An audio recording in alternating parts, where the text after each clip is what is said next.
మోహన్ బాబు మంచు విష్ణుతో మనోజ్కు తీవ్ర విభేదాలు కొనసాగుతున్నాయి. ఇప్పటికే జర్నలిస్టు దాడిపై పోలీసులు ఏ క్షణానైనా మోహన్ బాబును అరెస్ట్ చేసే ఆస్కారం ఉంది. 2-3 రోజుల్లో గొడవలు సద్దుమణుగుతాయని భావించిన మంచు కుటుంబం గొడవల్లో మళ్లీ మంటలు చెలరేగాయి. గత కొంతకాలంగా మోహన్ బాబు కుటుంబం వివాదాలతో సతమతమవుతోంది. వివాదాలు మనోజ్తో ఈ మధ్య వెలుగులోకి వచ్చాయి. ఆస్తి పంపకాల్లో ఈ గొడవలు తలెత్తినట్లు వార్తలు వచ్చాయి.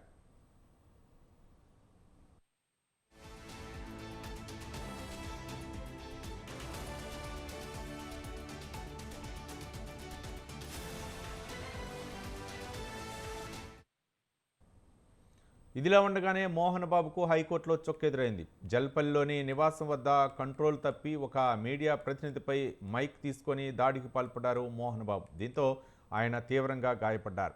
ఘటనపై సీరియస్ అయిన పోలీసులు మోహన్ బాబుపై హత్యాయత్నం కింద కేసు నమోదు చేశారు. ఈ కేసులో మోహన్ బాబును ఏ క్షణంలోనైనా అరెస్ట్ చేస్తారనే ఊహాగానాలు వినిపించాయి.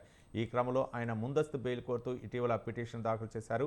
అనారోగ్యంతో ఉన్నందున బెయిల్ ఇవ్వాలని కోరారు. విచారించిన హైకోర్టు ఈ పిటిషన్ను కొట్టివేసింది. ప్రస్తుతం మోహన్ బాబు తిరుపతిలో ఉన్నట్లు ఆయన తరపు న్యాయవాది హైకోర్టుకు తెలిపారు.